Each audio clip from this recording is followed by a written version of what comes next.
Raheem Morris doesn't have to fire him, but there's some mandates that need to come down.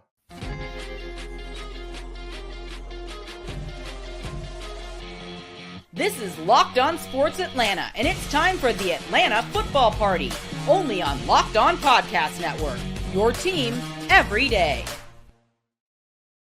Into the Atlanta Football Party, your home for the best Atlanta Falcons football talk. It's local insight you can't get anywhere but right here at Locked On. I'm your host, Tenitra Batiste. Alongside me are Jarvis Davis, Aaron Freeman, and Maria Martin. And this episode is brought to you by PrizePicks. Go to prizepicks.com/LockedOnNFL and use code all lowercase LockedOnNFL to win $50 instantly when you play $5. Our Atlanta Football Party is also part of the Locked On Podcast Network, your team every day. So is this where we thought the plane would land in week 11? We'll discuss. And are the Birds really in danger of not taking flight at the end of the season like we maybe thought they would at the beginning? We'll get to that. But first, let's talk about not so much if a change is going to come, but if a change can come. So Jarvis, after 3 losses in the last 5 games for the Falcons, defense gave up 30-plus points each time. What big chances, if any, can be made to improve this Falcons defense? And, of course, that's notwithstanding New Orleans. Yeah, you know what? For me, I feel like there one or two things needs to happen. Note I said need. It can and need. Right. First thing, for either, I think Raheem Morris has 2 choices. Either he can take over play calling duties, or he can get with Jimmy Lake and say, hey, man, going forward in these particular situations, I feel like we should be doing this. This is what we don't want to do anymore going forward. Like if we don't want our corners at 6 and 7 and when it's 2nd and 3rd and goal, and we know that, coming into a game that we know Sean Payton is the type of guy that likes to run screens. And we need to have a conversation with our linebackers, not to be standing flat foot when the ball is thrown. If the quarterback opens up and throws that ball immediately after the ball is snapped, you need to be going. You need to follow the ball, because that's football 101 type stuff. So I think those 2 options, one of those options need to happen. And I've never been a proponent for firing a guy. Especially mid-season in his first year, I've never been a big proponent of that. But you do need to take ownership and leadership of this defense and say, hey, man, here's what needs to be happening going forward. If we don't, then, there's a conversation to be had at the end of the season. But in 1 week, I feel like that short term, there is a short-term fix for Raheem Morris to go down that path. So you figure, Jarvis, if he maybe inserts himself a little bit more in how this defense approaches the game, especially as they prepare for opponents like the Chargers and the Vikings, which we'll talk about later, that's more the route that you want to go, as opposed to, say, like you said, firing midseason or even taking the reins officially and being the official play caller at midseason. Yeah. I'm real big on, like you said, having conversation with people, having grown man conversation. Hey, man, this isn't working. And because Raheem Morris talked about how he's gone through, all the situational tape and film and put it all together and said, here's all the coaches are going to get together and we're going to go through all these situations. We're going to figure out how to fix this, and then we're going to bring it to the players and say, hey, here's what we're going to do. Here's our plan going forward to fix some of the issues that we had. And I think that, that's what real leaders do. And hopefully that's the thing that, gets fixed going forward, because there's one thing to get beat and get scored on, but when you get beaten a certain way, you get scored on a certain way, it's just unacceptable in NFL football. Yeah. And what about for you, Aaron? People are quick to make calls for coaches' heads, but I tend to agree with Jarvis. We're talking about 11 games into this regime, right? But for you, when you think about what we've seen of recent, what big changes, if any, can be made to improve this Falcons defense for you? I don't know if there's any big changes that I think you can really make at this point in the season. Yeah. I think it's really just kind of what Jarvis is talking about. It's like tweaking things. It's, the devil's in the details. It's sort of situational football that's really holding this team back in terms of, you saw that against the Broncos, where I thought a lot of the explosive plays that they gave up in that game were part of just miscommunications between guys, where guys were supposed to pass a guy off and didn't pass a guy off, all that, or a guy passed a guy off and the other guy didn't know he was passing a guy off, and that led to guys being wide open for a couple of those touchdowns and big plays and whatnot. And so I just feel like getting ahead of that is really going to help this team. And I think some of that against the Broncos was owed to just having some guys that haven't played a ton of football this year, or haven't played a ton of football in a couple of weeks, like Lorenzo Carter, Richie Grant, and Clark Phillips, dealing with some of those issues. So I feel like a lot of it is just kind of, if they can get healthier, and get some of their regular starters back, if they can be better in those situations, as Jarvis said, be a little bit more aggressive, maybe in the red zone, rather than sort of sitting back and letting offenses kind of dictate to them. Like, that's going to be the thing that's going to allow them to get back to where they have been most of this season, which is that bend but don't break defense. That is just their formula for success is, if we can just hold opposing offenses to, somewhere in that 20 to 24 point range, and our offense can, score 24 plus, we're going to win those types of games. And, contrary to popular opinion, that's generally what the Falcons have been able to accomplish in like 7 or 8 out of their games so far this season. And so I don't think there's any reason to think that they can't get back to that if they can just tighten up some of that situational football. Yeah. And just for you, Maria, like Aaron said, it's week 11. So you can't make any broad sweeping changes. There's not going to be anything that you do that maybe sends it 180.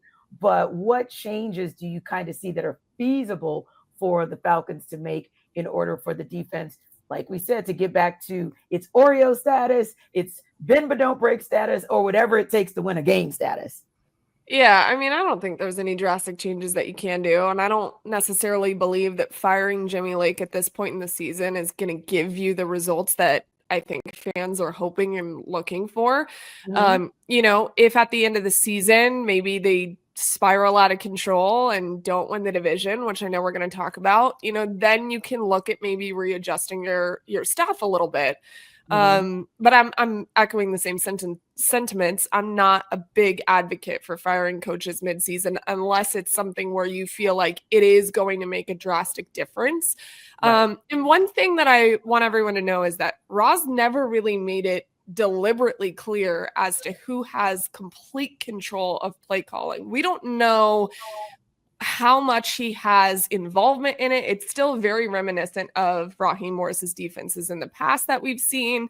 And I think what's really important is that they take a really good, long, hard look in the mirror and figure out what Kirk Cousins said, what's working, what's not, play into our strengths, which I know people feel very down, and that's understandable. I mean, this was one of the worst games that we've seen in a while from the Falcons, but this is also indicative of you draft guys on the offensive side of the ball so many times over the last couple of years in earlier rounds, you're not really going to make those long-standing improvements that you feel like you're looking for on defense. I think maybe lean into the rotational bit a little bit, rotate some guys in a little bit more, give them some more opportunities. And yes, obviously they're needing to get healthy. That's a huge thing. That's a huge part of this.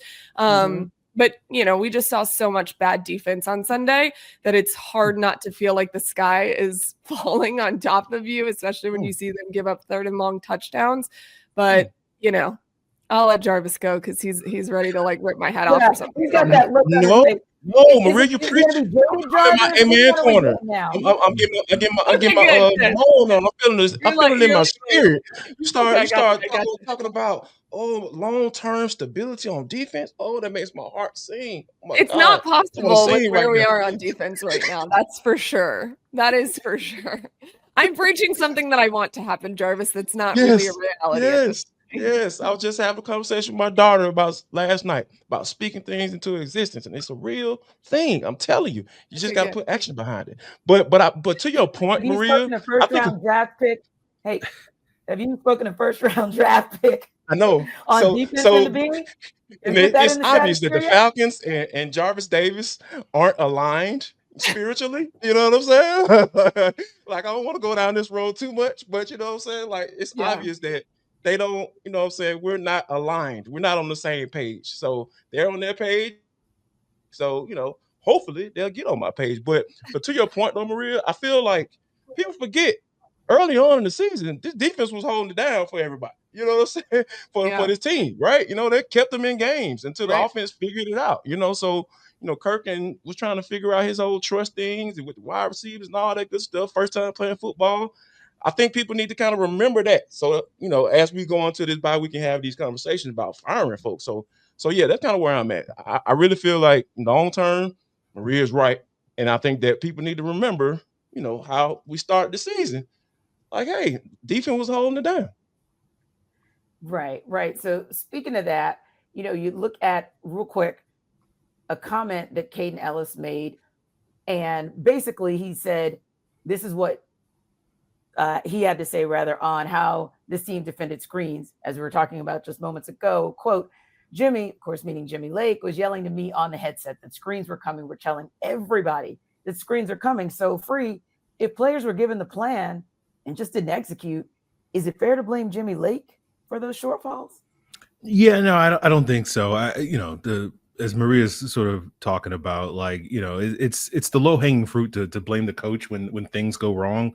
When, I certainly think it's fair to be critical of the coach, but when certain things go wrong, and for me, like watching the game, it's like the effort there for the Falcons on some of those plays wasn't consistent from player to player. Like I watched some of those screens and I'm seeing Grady Jarrett sprinting out there to try to make these touchdown saving tackles on some of these touchdown plays. And then I'm watching other guys just kind of jog to the pile. And I'm like, hey, Grady's doing great. And then what's this other guy doing in these situations? And so like, for me, like that's kind of the consistency there, or the inconsistency there. So like, yeah, I look at some of those plays and I'm like, I don't think the coach is the issue here. I think it's more guys on the field just seemingly going through the motions at various points and maybe being a little checked out in this game, given the slow start for the team that we saw this past Sunday. So I don't know if it's fair to blame Jimmy Lake for some of those issues, although again, I understand where the criticism comes from. And I think it's fair to be critical in some of those situations with the coaching and the play calling. But I think at the end of the day, the Falcons players just simply did not execute any of the things that they were asked to do on Sunday. When we're talking about energy and effort for professional football players, what are we talking about? I'm serious. Like, what is Jimmy Lake going to do to make you work harder? He shouldn't have to do that. You play in the National Football League. If the general consensus coming out of every player's mouth on Sunday in the locker room, which is what happened, was that the energy and effort wasn't there, what are we talking about? Raheem Morris said it, and he said that the energy and effort was lacking. I think that's a message for him to be like, hello, wake up. We have to have energy and effort. But why are we trying to have that conversation at this point in the season? You don't have to give that conversation to Grady Jarrett, obviously, as you guys had mentioned. And that's a good point. And I also think it's very bad when you see Grady Jarrett going and trying to make the saving tackle. That shouldn't happen ever at any point. But he's like, all right, if y'all aren't going to do it, I'm going to go ahead and do it. That should never happen. So I think, again, they have to take a good hard look in the mirror. And here's what that says to me, too, and what's really, really deeply concerning about the lack of energy and effort. What I think it is that players aren't confident in what's being told to them. I don't want to make that assumption, but that's kind of how it feels. And that's really tough to overcome. So thank goodness this is a bye week, because I don't like where this is going right now. Yeah. And where this is going is a question. I mean, is this where we thought we were going to go? And you guys are focusing on what players have to do with that and what they need to do to maybe get back on track. So we'll discuss that when we take it under further review.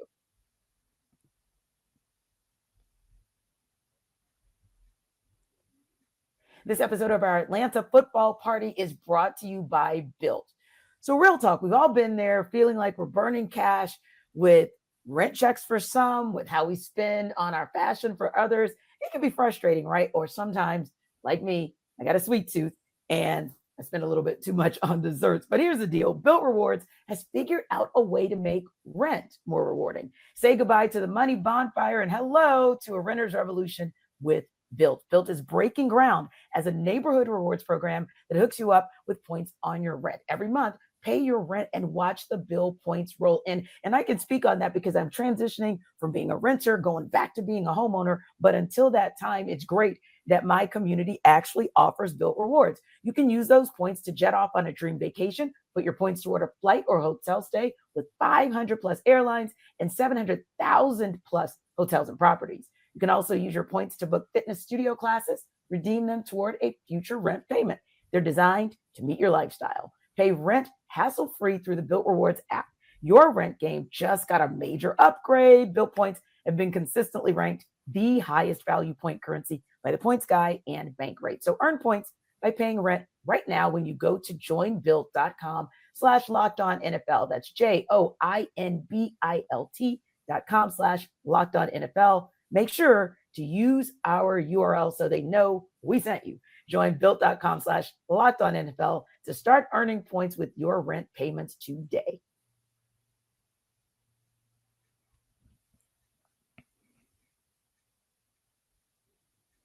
This episode of our Atlanta Football Party is brought to you by FanDuel. Get ready to tackle the NFL action with FanDuel, America's #1 sportsbook, because right now, new customers can bet $5 and get $150 in bonus bets if you win. The FanDuel Sportsbook app gives you everything you need to place live bets on the NFL all in one place. So when you get a hunch in the middle of the game, you can check out the latest stats, view the live play-by-play, and so much more on the same page where you place your bet. So visit FanDuel.com to join today. You'll get started with $150 in bonus bets if you win your first $5 bet. That's FanDuel.com. Never waste a hunch. Make every moment more with FanDuel, an official sponsor or sportsbook partner of the NFL and America's #1 sportsbook.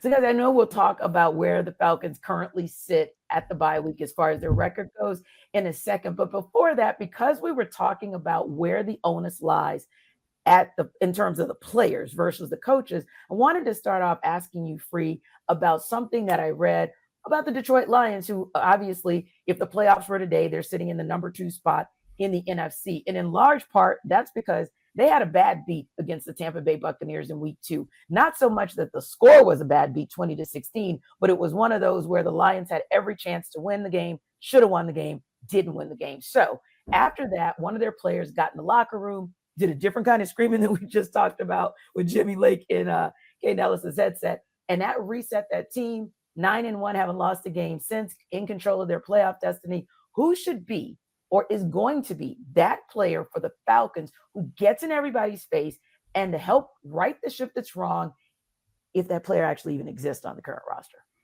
Well, I mean, I think you look at some of the veteran leadership, the guys that have been around. You look at guys like Jesse Bates, you look at guys like Grady Jarrett, you look at guys like Kirk Cousins, even Jake Matthews. I know he's tends to be a little bit more of a quieter guy, but those are the guys that I think sort of carry the weight in that locker room, because those are the guys that have played, at a high level in this league for a long time. Those are the guys that are kind of the anchors, the captains, so to speak, when it comes to this team. And those are the guys that I think most of the people in that locker room are going to respect, that if they do choose to speak up, especially when we talk about, I remember a couple of years ago when the Falcons were going through that under Dan Quinn era, and then like Julio Jones spoke up, and, Julio has this reputation as being a quiet person, and that sort of resonated with that team. So I think those are the kind of people that you kind of look to as the people that have that kind of voice for this particular team. Yeah, I would agree with that as well. And, I'm thinking about this, Maria. We talk about the OGs, right? And Free mentioned a couple of those OGs, Grady Jarrett, Jake Matthews. Those are your guys who were there, who suffered that heartbreaking loss that we won't go into. But the reason I bring it up is because they know what it feels kind of like, the thrill of victory, the agony of defeat, but also how to get there. And I think that those are some voices, as Free mentioned, that could indeed be some voices that resonate, because they can say, maybe we didn't, completely get to the mountaintop, over the mountaintop, but we got there. And here's what we need to be doing in order to put ourselves in position to get back there again. But for you, Maria, you look across this roster, do you see anyone who can or should step up vocally and help get this team back on track? Yeah, I mean, it's definitely not going to be Jake Matthews. I'll tell you that right now. As great as he is, and as long as he's been there, that's just not the way he leads. It's not his style. He's a very lead by example kind of guy, and that's fine. And they all gravitate towards that, and that's just the way that he is in that locker room. Grady Jarrett, certainly one of those that I think is pretty vocal. But honestly, even though he hasn't been there, Jesse Bates is someone that everyone listens to, no matter what he's talking about. And not, he hasn't been with the Falcons, but he has a long tenure in the NFL. So if he's vocal and he says, what are we doing? This is what we need to fix. I think a lot of people would pay attention. Kirk the same way. When Kirk talks, people listen. And again, this is his first year with the Falcons, but he has suffered a lot throughout his years of playing in the NFL. He too wants to win more playoff games. He too wants to not have that record, that nasty postseason record that everyone talks about and associates with Kirk Cousins. So I think there's different motivating factors for different players. And everyone, just because they haven't been in the situation where they make it to the Super Bowl and they win in embarrassing fashion, doesn't mean that they don't have things to talk about and motivate this team, if that makes sense. So yeah, I mean, for me, if I look on the defensive side of the ball, obviously Grady Jarrett for sure. But then Jesse Bates, who, just because I believe that he can kind of get with the younger crowd, the older crowd, and get everybody on the same page. He's very much a vocal leader. And then on the offensive side of the ball, Kirk Cousins, it all starts with him. You must be reading my mind, because I was going to flip the question a bit for Jarvis to say, okay, I'm going to challenge you, Jarvis. We've already called out Grady Jarrett 3 times. We've already called out Jake Matthews 3 times. We've already called out Jesse Bates III pretty much 3 times. And I didn't call out Kirk Cousins, but I'll go ahead and put Kirk in there. So my challenge to you would be this: find me another player, because sometimes, to Free's point, it takes a different voice to make a change. So who's maybe that different voice for you who hasn't spoken up either side of the ball? Heck, even if Younghoe Koo speaks up. But real talk, who's maybe that other guy that we haven't heard from, that team hasn't heard from, that they need to hear from, who could actually make a difference in what they say? I'm going to go with an offensive lineman, not Jake Matthews. I'm going to go with the all-pro caliber guard, Chris Lindstrom. I'm with that. When you talk about who, first of all, when you think about people speaking up, I know a lot of times, being in a college football locker room, and there are only certain people that people are going to listen to, right? Sure. Like, there's a guy who can be vocal and always got something to say, but if he's a backup, ain't nobody gonna listen to him. I mean, that's just what it is. That's exactly what it is. And I was the type where I was a more quiet guy. I know it's kind of hard to believe, amongst the players, 'cause I just went out there and played my role and did my thing. I was more so of a vocal guy off the field, trying to keep guys alive. You know what I'm saying? Yeah, it's just a little bit. Yeah, of course. Yeah. Okay. I was a voice of reason. Maria, come on now. What's going on? Let me make a point. We can maybe talk about that a little bit later. Go ahead. Sorry. So,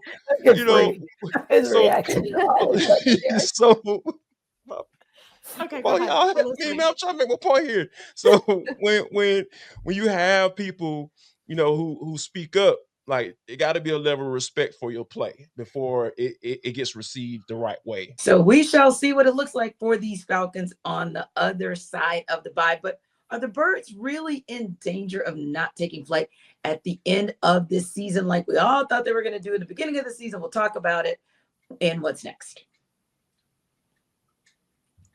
So this month is all about gratitude. And along with my mom, who I'm very thankful for, and my entire family, who I'm very grateful for, sometimes maybe I need to thank myself. Now, that might sound a little odd, but just think of it as self-care, because sometimes we need to remind ourselves of the fact that we are trying to do our best. We're trying to make sense of everything in the crazy world that we live in, and it's not easy. But here is a reminder to say thanks to your people and to say thanks to yourself. How can you do that? If you're thinking of starting therapy, BetterHelp can help you to figure it out. It's entirely online, so it's designed to be convenient, simple, and flexible to your schedule. And think about it, in ATL, we are all on the move. So if we can get anything flexible to our schedules like BetterHelp, that is a good look. Also, you can just fill out a brief questionnaire online to get matched with a therapist. And hey, if it doesn't work out with that first therapist, you can replace that therapist at no cost. So let the gratitude flow this month and this season with BetterHelp. Visit BetterHelp.com/locked-on today to get 10% off your first month. That's BetterHelp/locked-on. And let's get the gratitude flowing. So, we all had high hopes for this team at the beginning of the season. Now, nobody thought they were going to go 17-0, if you will, but certainly I know for one, I didn't think we'd get to the bye week at 6-5. So I'm just curious to know for you guys, when you look at where this team is in the bye week, Maria, did you think this is where they would be? Honestly, I think it's close. If you would have told me that they were leading the division at the break, I probably would have told you no. So I think they're outperforming us slightly ahead of where I thought they would be. I put them at, I think, 10, 11 wins at the end of the year. It's still very possible. I just didn't think that they would slide downward the way that they did before the bye, especially not given how they started the season. That's been the most disappointing thing to me is, we saw Seattle as an outlier. We said, okay, you can chalk that up to whatever. It's just a fluke. And then you look at the very beginning game against the Steelers. It's first game of the season. Offenses haven't played in the preseason and offensive players haven't played in the preseason. And there's a lot of things you could chalk that up to. And then you get 2 straight games where it's like, oh, is this what they are? And I hope that that's not the case, but unfortunately that's kind of what we've seen the last 2 weeks. So you do have a bad taste in your mouth in the bye week. So I think they're outperforming a little ahead of what I thought. I think, again, just the most disappointing thing to me is that they've shown us spots that I really hope are not replicated in the back half. And look, when you come out of the bye week, you're facing 2 really good teams and teams that are slowly getting a lot better. And that's really scary. You got the Chargers and Justin Herbert, who are just fantastic right now. And then, of course, the Vikings in Minnesota. Those 2 teams are playing really good football. I'm a little worried for the Falcons coming out of the bye week if they don't make adjustments.